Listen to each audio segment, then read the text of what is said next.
کربلا کی زیارت کو، سید الشہداء کی تربت و روضہ اطہر کی زیارت کو ائمہ ہدیٰ نے اہمیت دی، اس حد تک اہمیت دی، روایات میں ہے، امامیہ کی روایات میں موجود ہے.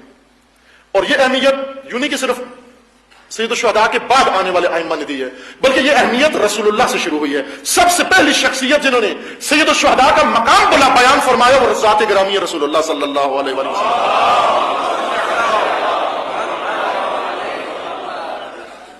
امیر المومنین نے بیان کی، جناب سیدہ نے بیان کی، امام حسن علیہ السلام نے بیان کی، سارے معصومین نے سید الشہداء کی فضیلت بیان کی، عظمت بیان کی.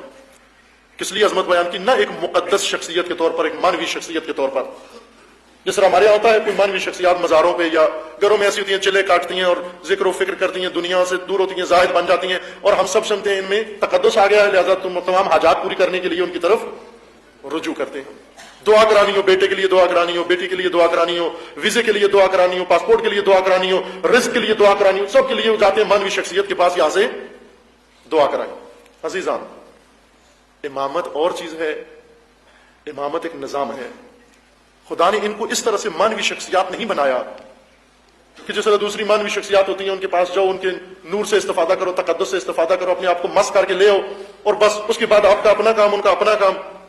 زندگی جس نظام کے تحت مرضی ہے بسر کرو، گھر جیسے مرضی ہے بناؤ، روابط جیسے مرضی ہے رکھو، آنا جانا جیسے مرضی ہے رکھو، اس سے کوئی سروکار نہیں ہے. فقط فارغ وقت میں ایک دفعہ مانوی شخصیت کے پاس سے ہو کر آ جاؤ. کاروبار جیسے مرضی ہے کرو، ایک دفعہ کعبہ سے ہو کے آ جاؤ. بس انسان جیسے کار واش میں کار داخل ہوتی ہے، بس ہم یہی سمجھتے ہیں. مقدس مقامات کو کیا سمجھتے ہیں؟ معاذ اللہ، اور تشبیہ مجھے مناسب نظر نہیں آ رہی کوئی تو، ہم یہ سمجھتے ہیں کہ ہم آلودہ ہو گئے ہیں سود کھا کھا کے، بینکوں سے اور قرضوں سے اور دوسرے کاموں سے آلودہ ہو گئے. اب ایک دفعہ پاک ہونے کے لیے کدھر جائیں؟ کار واش میں. جیسے گاڑی بھیجتے ہیں نا مہینے میں ایک دفعہ دھل کے آ جاتی ہے، ہم یہ سمجھتے ہیں کہ کعبہ معاذ اللہ کار واش ہے. نہ خیر آگا، اگر کعبہ میں کوئی پاک ہوتا تو وہ جو رسی پکڑ کے لٹکا ہوا ہے کعبہ کے ساتھ وہ بہت پاک ہوتا ہے. ادھر ایک ہے نا ادھر لٹکا ہوا جو لاتے مارتا ہے حاجیوں کو، ادھر ہے نا ایسے بہت سارے لوگ ہیں، وہ سب سے زیادہ پاک ہوتے کیونکہ وہ رہتے ہی وہیں پر ہیں حرم میں. یہ مقدس مقامات کربلا اس طرح سے نہیں ہے کہ آپ ایک دروازے سے داخل ہو دوسری طرف سے دھلے دھلائے اس طرف سے نکل جائیں گے. آپ وہاں بلایا گیا ہے، تمام امت کو بلایا گیا کہ کربلا آؤ. تاکید کیا ائمہ اطہار نے، اس قدر تاکید ہے کہ شیخ جعفر کاشف الغطاء کبیر، جن کے شاگرد یعنی ان کی کتابیں پڑھ کے مجتہد و مرجع تقلید بنتے ہیں، اس بزرگوار کا یہ کہنا ہے کہ کربلا کی زیارت کے اوپر اتنی تاکید موجود ہے کہ مجھے یہ احتمال لگتا ہے کہ کربلا کی زیارت واجب ہو. اس قدر تاکید ہے کربلا کی زیارت کی. ایک فقی، بہت عالی فقی، وہ کہتے ہیں مجھے فقہی پہلو سے یہ نظر آ رہا ہے کہ گویا کربلا کی زیارت واجب ہے. فتویٰ نہیں دیا لیکن یہ احتمال ضرور دیا انہوں نے. اتنی تاکید روایات کے اندر موجود ہے. توجہ فرمائیں، تاکید ہے کہ کربلا کی زیارت کو ضرور جائیں. اگر پیسے نہیں ہیں تو قرض لے کر جاؤ. آج بھی نہیں کہا گیا کہ قرض لے کر جاؤ. ان کو سمجھنے کی ضرورت. میں کھولوں گا ان مطالب کو، ان کو اسی طرح سے نہ رکھنا اس پہلی ذہنیت کے ساتھ، نہ کہ ہم ایک دفعہ مزار سے گھوم کر آ جائیں گے دھلے دھلائے پاک صاف، پھر آ کے نئے سرے سے شروع کریں گے اگلی زیارت تک.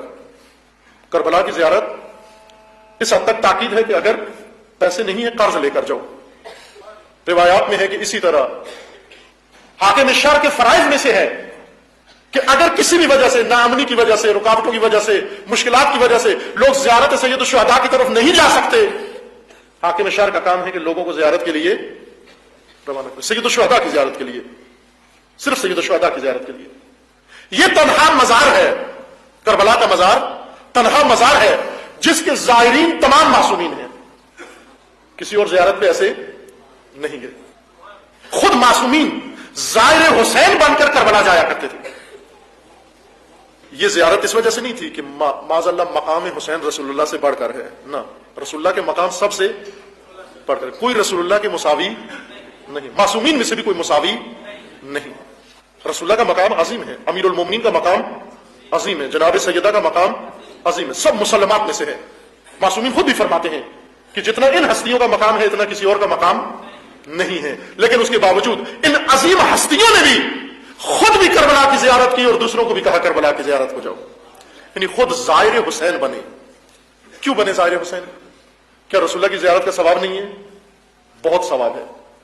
اگر زیارت کا مقصد ثواب ہو، سب سے زیادہ ثواب رسول اللہ کے مزار کا ہے.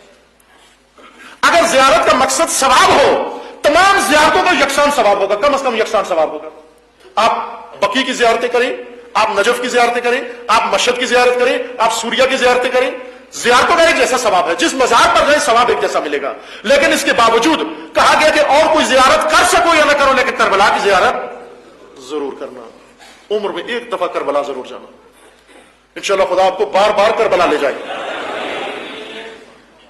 لیکن جانے سے پہلے فلسفہ کربلا سمجھ کے جائیں، حکمت سمجھ کر جائیں، پتہ چلے کہ ہم کدھر آئے ہیں، کس جگہ آئے ہوئے ہیں.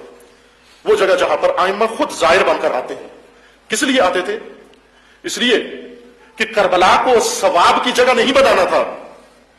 کربلا کو فقط ایک مقدس مقامات میں سے ایک مزار نہیں بنانا تھا، بلکہ کربلا کو امت کی بیداری کا قبلہ بنانا تھا. کربلا کو امت کی نجات کا قبلہ بنانا مقصود تھا.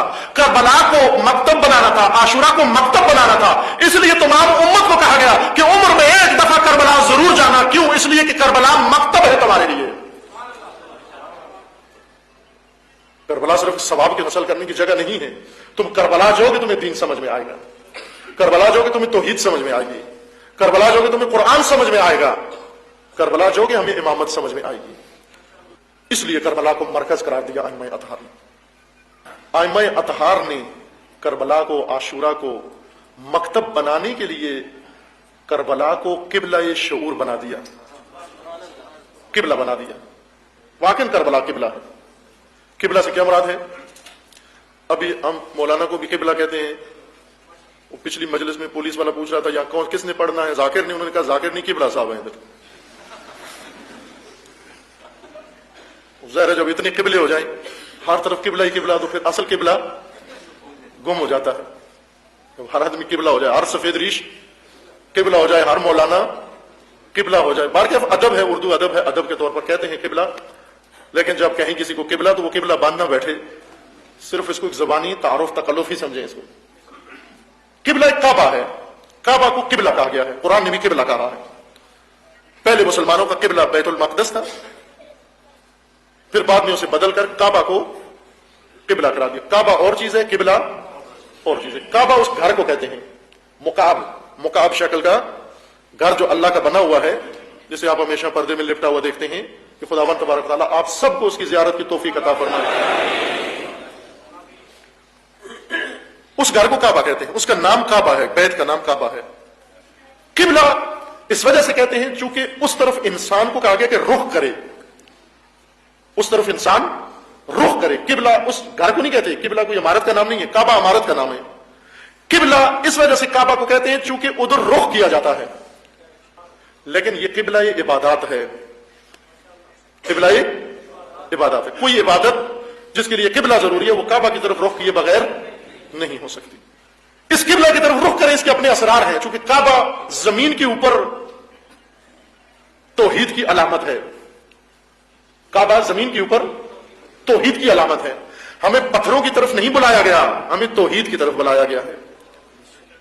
کعبہ کے اندر پہلے پتھر تھے، رسول اللہ نے آ کر ان کو توڑا. امیر المومنین نے پڑھتے ہیں نا، یہ تو بہت سنا ہوا ہے ہم نے کہ دوش رسول اللہ پر چار کر رسول اللہ کے حکم سے ان پتھروں کو توڑا، مورتیوں کو باہر پھینکا. اب ان مورتیوں کو باہر پھینک کے پھر کہا کہ کعبہ کے گرد چکر لگا. کعبہ بھی تو پتھروں کا ہے، کچھ پتھروں سے چھڑا کر کچھ پتھروں کے پیچھے لگا دیا. تو یہ فرق تو نہیں پڑا، وہ گڑے ہوئے پتھر تھے یا ان گڑے پتھر ہیں، فرق تو نہیں پڑا نا. ہمیں پتھروں کے پیچھے نہیں لگایا گیا. ہمیں یہ نہیں کہا گیا کہ ان پتھروں کے اندر کوئی کرنٹ موجود ہے. بعض ایسے ہیں جو پتھر کو ضرور ہاتھ لگاتے ہیں، وہ مارتے بھی ہیں پھر بھی ہاتھ ضرور لگاتے ہیں کہ یہ کرنٹ اگر میرے اندر نہیں آیا میں جنت نہیں جا سکوں گا. آپ کو اس لیے نہیں بنایا گیا پتھروں سے کرنٹ لینا ہے. آپ کو اس لیے بلایا گیا کہ یہ کعبہ، یہ پتھروں کا گھر، یہ زمین کے اوپر خدا کی توحید کی علامت ہے. ساری امت کو کہا گیا کہ اس کے اندر اس کے گرد آ کر چکر لگاؤ تاکہ تمہارے انتشار و پراکندگی ختم ہو کر تم بھی امت واحدہ بن جاؤ. رخ کرو اس کا، آؤ اس کی طرف، کعبہ کی طرف آؤ.